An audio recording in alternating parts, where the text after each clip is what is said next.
Hey everyone, it's Desiree and I am here with Birch Press Design, and for today's project we are going to use the Lumina Layering Die plate set.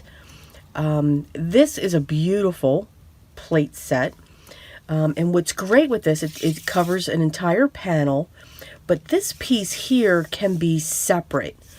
You can actually just use this part and then keep this out. And what we're going to do is we're going to create some textures, just focusing on one layer and then having these three layers in here and then creating a beautiful background. So let's get started. Okay, so let's get started with our background panel, our base. So I've chosen basically the color of the rainbow. So I believe I have candied apple, spiced marmalade. Not sure of my yellow. Did I choose straw or did I choose mustard seed?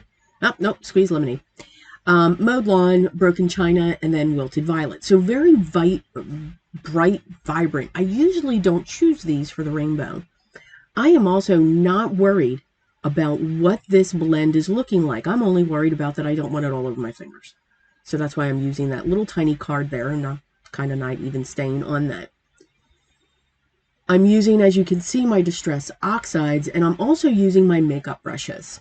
So again, not worried about a perfect blend, not looking for it to be exact. I just want this panel to be filled with these 6 colors. All right. I'm sometimes going back and forth, but again, not worrying about it. And that looks horrible. This is how I clean. I get this question a lot. How do I clean my brushes? I do not wash them. I just rub them off on cloths. Yes, I do have one for each of the color families. So I've used a sentiment, because this is like my favorite sentiment set when it comes to these, by Memory Box, called Big and Little Reverse Words. I have stamped this sentiment, and I am fussy cutting this out right now. So when I stamped that, I used the VersaFine black, and then I used clear embossing powder on top of that. I do like the fact that it's reversed. It saves me time from heat embossing with white. Love it. Yeah. So I'm going to set that aside. I'm going to be propping that up using some foam squares. Now, again, when it comes to the Lumina set, I'm only using the layer A for the very back because this actually comes in pieces. The section that's in the center, I'm using all 3. Okay. Now, this is one of the older. So again, we're giving you inspiration. Because people have this, there's always new ideas, and we want to continue to use our items that we currently have in our stash, whether it's this item or maybe we have something that matches. I'm layering these 3 pieces up because now these will have the dimension, and then that background is just going to have all of the color. So it's kind of like a stepping stone that's going on here for this panel. So that's what I'm doing this month with Birch Press, is just giving some inspiration just to show the techniques. The techniques of everything that we do can be applied to anything that we have currently in our stash. Yes, the prismatic triangles, no longer available. Sorry. And again, this is one of their older ones as well. But again, let's be inspired by what we are looking at. And I really enjoyed it, able to dig into that. It's like using up your scraps. Let's continue to use what we have. I think it's an awesome process. You can see the panel is bigger than what this is going to cut. This die actually cuts 4 1/4 by 5 1/2.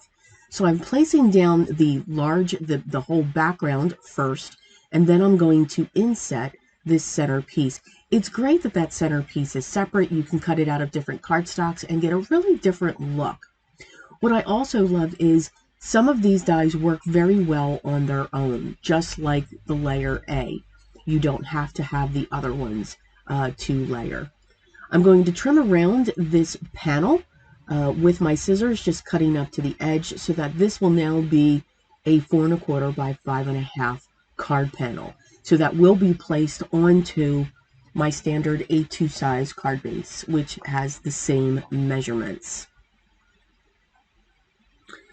What we're going to do next, after I place this, is gems. I had to have some gems going on here before I put my sentiment down, because that's what I was getting ready to do. And I real quick stopped it because I'm like, no, let's do something else first. And I added all of those gems. Those gems are by Trinity Stamps, because there is nobody like all those embellishments that they create. And I just went into the bottom of every full bottom point that I had. Great iridescent shimmer. As a matter of fact, they're not a gem, they're actually a pearl. So I hope you enjoyed that. I was very much inspired. There was a bunch of videos that I had seen on YouTube by some creators using a lot of rainbows. And usually that color scheme is not me, but I really had a good time with it. I hope you enjoyed it. Hope you got some tips and tricks on how you can do your blending and use what's in your stash. As always, what I use will be listed down in the video description, and if you have any questions, make sure you leave those down below as well, and I will get back to you as soon as I can. If you haven't yet, I'd love for you to subscribe, be part of my group, and make sure you ring the bell. Click that down below as well, and hopefully YouTube will notify you as well. Make sure you go check out my Patreon account. We have some download giveaways. We do exclusive videos over there, and sometimes you also get some sneak peeks on things that are coming up. So if you want to check that out, that all starts at $2. Everyone, have a great day. Continue to smile. But remember what is truly most important to me. Always be creative. Until next time, guys. Take care.